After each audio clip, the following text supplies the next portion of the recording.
Olá, gente, programa de abril, essa energia maravilhosa, ainda celebrando o universo feminino, celebrando as mulheres, a sua cultura, a nossa cultura. E mais uma vez nós vamos trazer aqui essa nossa convidada especial que nos invade com muita luz e dedicação, trazendo informações incríveis sobre a música, que é Ana Cavalcante. Ana, seja bem-vinda ao nosso trabalho, ao nosso encontro do Filosofé, Papo Cabeça com Café, mês de abril, celebrando o mês da mulher, universo feminino. Que Bom, maravilha. olá, Sandra. Que bom estar aqui com você novamente, trazendo a história dessas mulheres maravilhosas. E faço com muito carinho, porque é muito importante a gente ouvir a mulher, ouvir o que fizeram essas mulheres, Sim, botar a boca no trombone. Está na hora de falar sobre as mulheres. Nós precisamos, sim, honrar o feminino, acordar o feminino sagrado dentro de cada uma de nós. Essa é uma missão, eu acho, muito linda, trazer conhecimentos, trazer histórias. E hoje eu vou falar de uma cantora lírica que eu admiro muito, eu posso uma apresentá-la mulher. para você? Oi? Eu posso apresentá-la? Pois não, com prazer. Porque você vai falar tanto dela, talvez eu não tenha tanto tempo para poder falar. Porque você sabe que eu a amo. E a Bidu Sayão, ela é uma cariocona maravilhosa, gente, e dona de uma voz incrível, cristalina, delicada, né? E com certeza a grande voz do canto lírico brasileiro. E a mais importante, soprana brasileira. Gente, olha que delícia essa mulher. Olha que, nossa, quanta informação Ana Cavalcante vai trazer de Bidu Sayão. Olha, Bidu Sayão é um símbolo, né? Ela dá coragem, né, para as mulheres brasileiras. Ela traz essa força de vontade que ela mesma conta, né? Contava que ela queria fazer teatro. Ela queria estar na cena de qualquer jeito. E era impossível, naquela época, uma mulher fazer teatro, não era muito bem-vindo, não era muito bem visto. Imagina, ela nasce em 1902, Sim. então então inclusive, ela é de março, hein, de março de 1902, 11, não, ela é de maio, É 11 de de maio maio, de né? 1902. É E não essa pedindo para as mulher, mulheres, né, Ana? É negócio de mulher ali nessa época, principalmente aqui no Brasil, era presa dentro de casa, cuidando de filho, do marido, né? E todas é, essas questões, né? Ela abriu mão disso tudo, não foi, Ana? ela lutou muito e ela teve a ajuda de um tio, o irmão da mãe dela, que também era médico, mas não. Ela disse que ele foi um grande médico, mas que dentro dele ele queria ter feito arte, né? Então, como ele viu esse grão dentro da sobrinha, ele decidiu dar uma força para a sobrinha e convencer a mãe. A Bidu, ela perde o pai quando ela tem só 5 aninhos, então é esse tio que fica mais ou menos como um pai.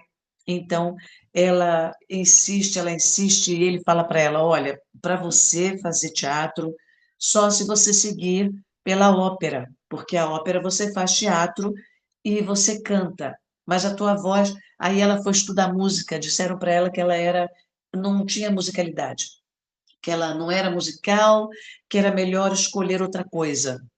E ela falou: mas não é possível, não é possível. E o tio cantava para ela umas pequenas músicas muito simples, ensinando alguma coisa para ela, e ela ali foi aprendendo, foi desenvolvendo talvez essa voz, que ela tinha uma voz muito pequenininha, foi sempre um problema para ela nessa profissão, que eu vou contar daqui a pouco, mas ela vai cantando com o tio, e quando ela tem uns 13 anos de idade, a mãe de tanto ouvir ela falando que queria estudar, a mãe deixa ela estudar com essa professora é uma romena, né?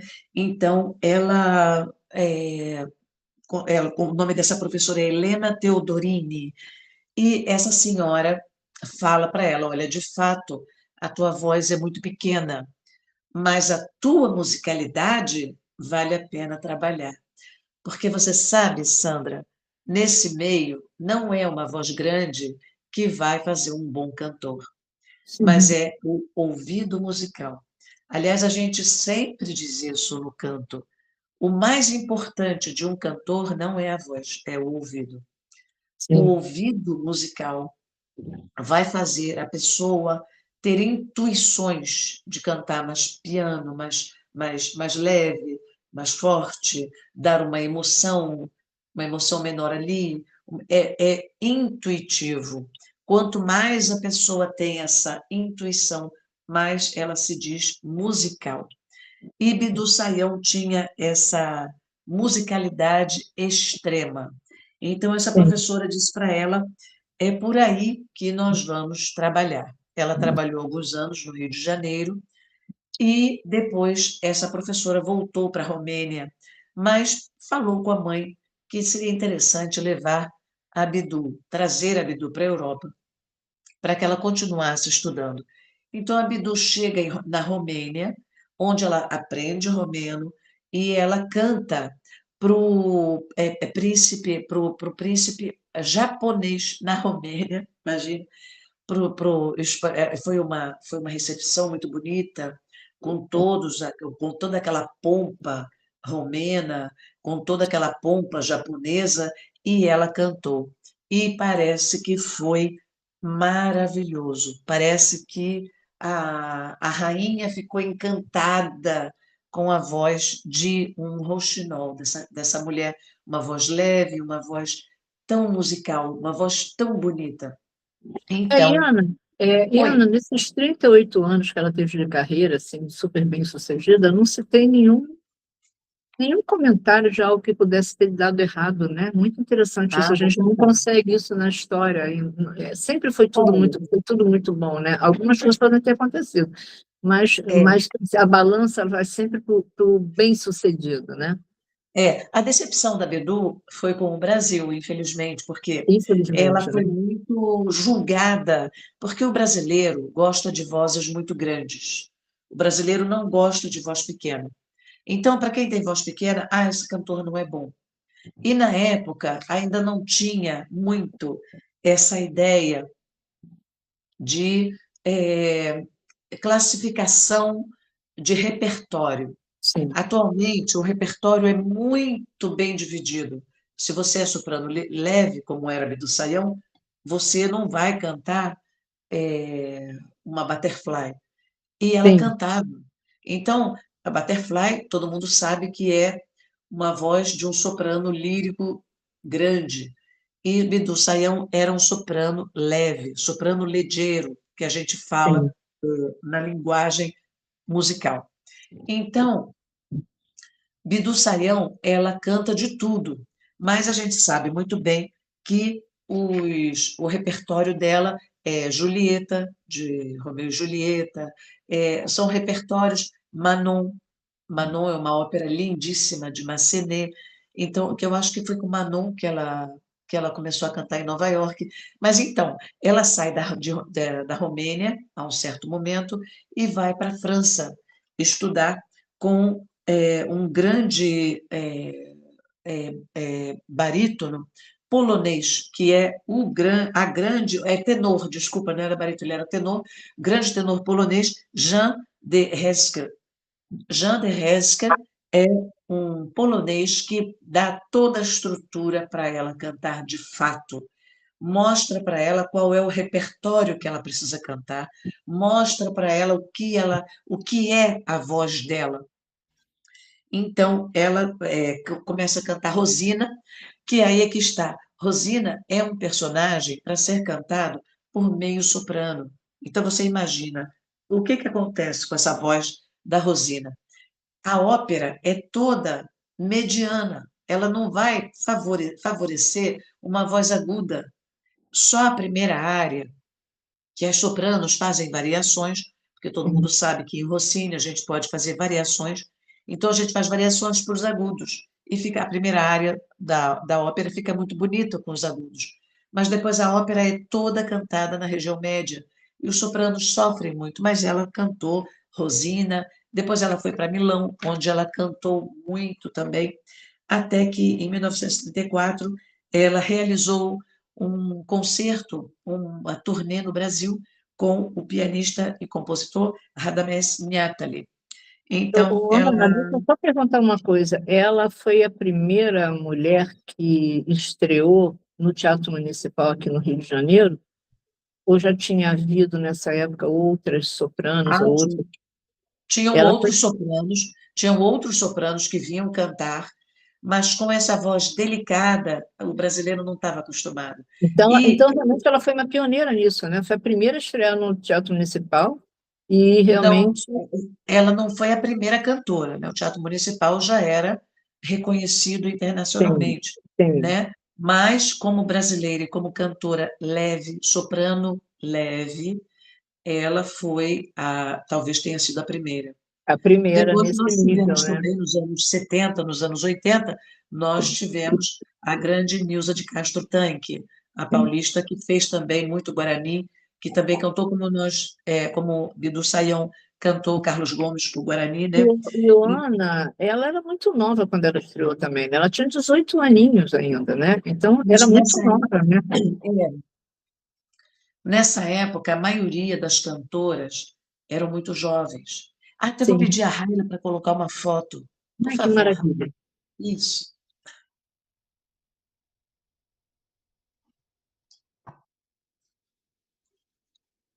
Nossa, como era linda, né? Olha, ela era conhecida como uma mulher pequena e muito graciosa. Ela tinha uma graça, né? E ela Uhum. vai para o Metropolitan de Nova York, Sim, justamente, ela estreia com a ópera Manon de Jules Massenet, em 1937, né? Então, ela faz muito sucesso. É uma ópera muito bonita. Então, Sandra, a Bidu Sayão, ela estreia no Metropolitan de Nova York em 1937 com essa ópera maravilhosa que é Manon de Jules Massenet, uma ópera lindíssima francesa e porque ela se aperfeiçoa no francês quando ela mora na França, ela não se aperfeiçoa só com esse professor, com esse tenor polonês no canto, onde ela solidifica a técnica, ela se aperfeiçoa também no francês. Então, ela fala um francês impecável e ela canta um francês impecável. Então, sim. cantar em Nova York, no Metropolitan, que é um teatro reconhecido mundialmente, onde ela sabe que ali ela se torna realmente uma grande cantora de ópera, ela entra com Manon, que é uma ópera lindíssima, de uma elegância. Eu gosto muito de Jules Massenet. Eu acho que as óperas dele são maravilhosas. Então, E, ali. Oi, e Sandra. Ana, deixa eu só colocar aqui uma coisa. Aí sim, essa aí é com certeza. Ela foi a primeira brasileira a cantar no Metropolitan Opera de Nova York.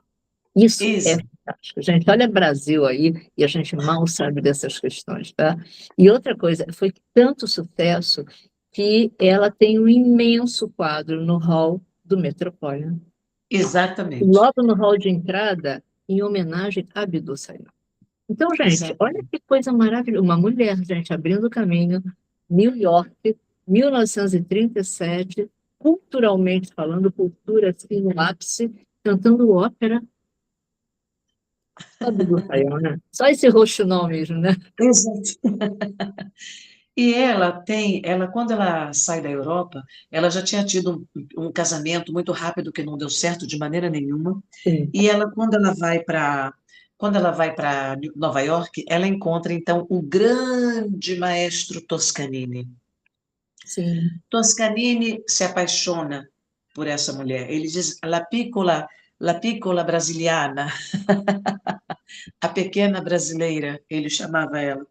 E parece que eles tiveram uma história de amor, mas Hum, parece que eles tiveram uma história de amor, mas ela nunca ficou muito bem esclarecido, e logo depois ela conheceu o marido dela, o barítono italiano, e de fato dali ela ficou casada para sempre com este querido marido dela, né? Ela sim, sim. cantou também na Casa Branca para Roosevelt e sua esposa. Ela dizia sempre, ele ofereceu a ela a cidadania americana e ela disse não. Eu sou brasileira e quero morrer no Brasil como brasileira. Não foi o que aconteceu, mas ela, porque em 99 ela morre nos Estados Unidos e o desejo dela não foi realizado. Mas Bidu Sayão, ela vem ao Brasil várias vezes, mas ela é muito mal recebida. Ela tem uma esse talvez seja o lado mais negativo da vida da Bidu Sayão, é que Sim. no Brasil ela não foi muito aplaudida, ela não foi reconhecida. E eu acho que era mais porque ela tinha uma voz pequena do que pelas qualidades musicais que ela trazia com ela, né? Então, ela tenta cantar, ela tenta trazer para o Brasil a ópera, ela canta, inclusive, em lugares distantes, para levar a música para o pobre, ela canta, ela faz tudo o que ela pode, mas o brasileiro não dá o apoio. Um apoio que ela esperava, que não aconteceu, foi em 1960, quando foi inaugurada a capital do Brasil, em Brasília. Ela esperava ter sido convidada para cantar, coisa que não aconteceu. Então, ela decidiu voltar definitivamente para os Estados Unidos. Lá, ela se estabilizou com o marido dela e lá ela morreu. Então ela teve essas decepções com o Brasil, Essa mas mágoa, né? Essa mágoa, exato, né, Ana? exato, mas ela nunca esqueceu o Brasil, ela nunca deixou de dizer que ela era brasileira e a glória dela foi ter sido convidada, né, em 1995 pela Beija-Flor, onde ela teve essa homenagem. Sandra, você acredita que ontem, porque eu não sabia disso, não. Eu estava estudando para falar sobre a Bidu Sayão hoje. Claro que eu sei muitas coisas, mas eu não sabia desse detalhe, que ela tinha sido homenageada pela Beija-Flor. Aí eu Foi. coloquei ali, Beija-Flor, 1995. Aí comecei a escutar o samba. Sandro, eu chorei tanto. Eu chorava, porque eu falei, gente, que lindo. Essa mulher, ela velhinha lá, ela estava com 90 anos, 91 anos, quando ela foi homenageada. Ela foi para o Brasil, parece que foi muito difícil convencê-la, hein, Sim. de ir ao Brasil para participar. Mas ela foi para o Brasil e ela aparece lá no carro alegórico, ela muito bem desperta, com 91 anos, ela muito olhando todo mundo, dançando e fazendo gestos. Eu achei ela linda demais, aquilo me emocionou. Falei, gente, olha só, essa pequenininha, 1,55 m, 1,56 m, ela não tinha mais que isso, essa mulher maravilhosa que representou o Brasil por toda a Europa, pelos Estados Unidos, trazendo esse legado. Ela cantou, olha só, o repertório da Bidu Sayão. No Bodas de Fígaro, ela canta Susana, Lacmé, de Léo Delibes, que é uma ópera dificílima, só o primeiro vocalize que abre a área, a grande área de Lacmé, é lindíssimo, né? Don Giovanni, onde ela canta Zerelina, Traviata, imagina, cantar Traviata não é para qualquer um. Gilda, do Rigoletto, né? Zerbinetta, que no Brasil não é muito conhecida, de Adriana auf Naxos, de Richard Strauss, mas aqui na Europa é muito conhecida, uma ópera dificílima para soprano lírico, leggero, né? Romeo e Julieta, de Gounod, claro, ela fez carreira, é, ela cantou mais de 150 vezes pelo mundo, Romeo e Julieta. Pelés e Melisande, ela foi muito criticada no Brasil com Pelés e Melisande, de Debussy. Então, 1984, isso é o mais importante. ela já estava mais velha, ela já não cantava mais no Metropolitan, quando ela encontra Vila Lobos, né? Ah, isso daí é fantástico. Ela já tinha todas essas mágoas dela todas ali dentro. Ela era muito resistente em cantar Exato. alguma coisa do Brasil. E E eu vou Vila mostrar, Lobos, e olha o que é que ele vamos, conseguiu dela. vamos escutar um pedacinho? Eu vou pedir a Raila Vamos para você escutar só. aqui. É da Floresta Amazônica, a suíte A Floresta Amazônica, que ela Não, cantou eu pela botei última vez em 1958 lá no Carnegie Hall. E foi Isso, apresentada a pedido de Vila Lobos, né? mas essa é a baquiana número 5. Ah, essa é a Só a baquena, cantoria, tá? só a entrada.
Não estou acreditando, que E maravilha. nós escutamos, Sandra, o Guarani, Cecília de Guarani. Não foi a baquena número 5. Eu tinha colocado um pouquinho antes para Raila, mas eu acho que ficou muito juntinho, mas essa também valeu a pena a gente Nossa. assistir. Ô, Mas o Ana, importante. Oi, eu fala. acho que só valeu a pena, porque a gente viu, Bidu, ouviu e sentiu, Bidu saiu na íntegra. Ela era isso, né? E Exato. quando eu conversei com você, foi realmente uma coisa que me chamou a atenção na história dela, E realmente foi esse pedido de Villa-Lobos que foi muito interessante. Ela cantou pela última vez em 58, ela devia ter 56 anos, que ela nasceu em 1902, então 56 anos, né? No Carnegie Hall, que Exato. foi apresentada essa suíte, a Floresta Amazônica. Então, é, é tanta coisa, tanta informação, é tanta coisa maravilhosa para a gente poder trazer, nem tudo a gente consegue registrado. Mas Exato.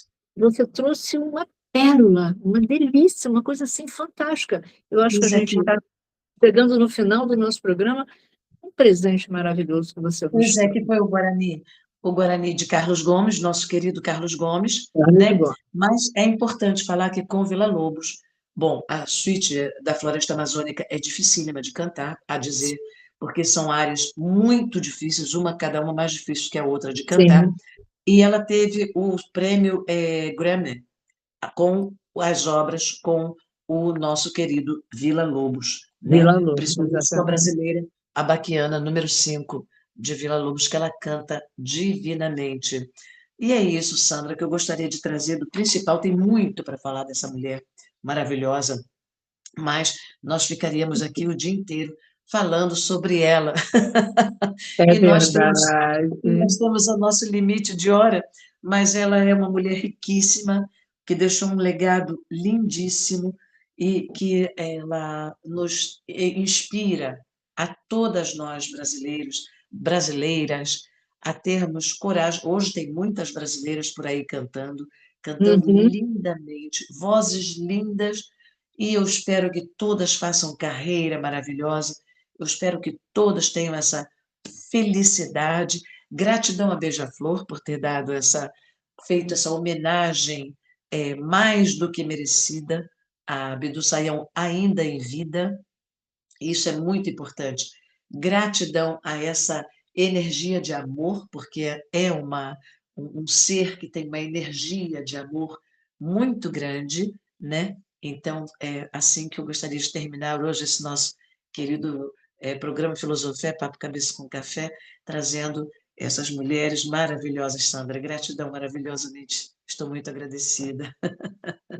Nossa, isso que você tem trazido de informações, de crescimento da nossa cultura através da música, essas mulheres fortes, essa mulher que nós vamos encerrar nossa série de assuntos em relação à cultura pela arte do canto, da música, a gente vem honrando o Brasil, a gente vem honrando o Rio de Janeiro, porque o Rio de Janeiro, ele traz essa consciência, sabe? O Rio de Janeiro, ele traz uma consciência de que nós estamos longe da cultura, mas muito pelo contrário.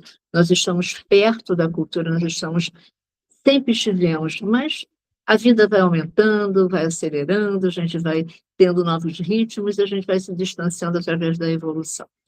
Então, antes da gente terminar esse programa, eu quero deixar uma frase de Bidu Sayão para a gente aqui. Ela disse o seguinte: há muitos anos fui cantar para o imperador japonês que me disse: você é o rouxinol do Brasil.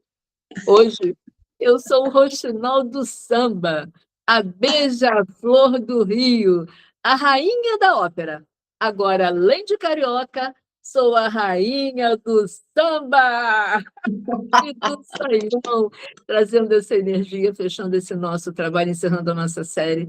Gratidão mais uma vez, Ana, gratidão a Raila, porque ela está sempre trazendo esse programa, nos dando a possibilidade de estar online, e gratidão a todas as mulheres que nos acompanham, que ouvem e que trazem para dentro de si a consciência desse legado importante que nos ensina a ser mulher. Então vai lá, se inscreve no nosso canal, sabe? Vai lá, dá o seu likezinho e divulga para os seus amigos e também para os inimigos, tá? Porque inimigo também pode realmente transformar sua energia interna e virar um grande amigo do canal. Ana, Exato. beijo no coração, gratidão, gente. Até Beijo. o nosso próximo encontro do Filosofé, Papo Cabeça com Café, Universo Feminino. Gratidão.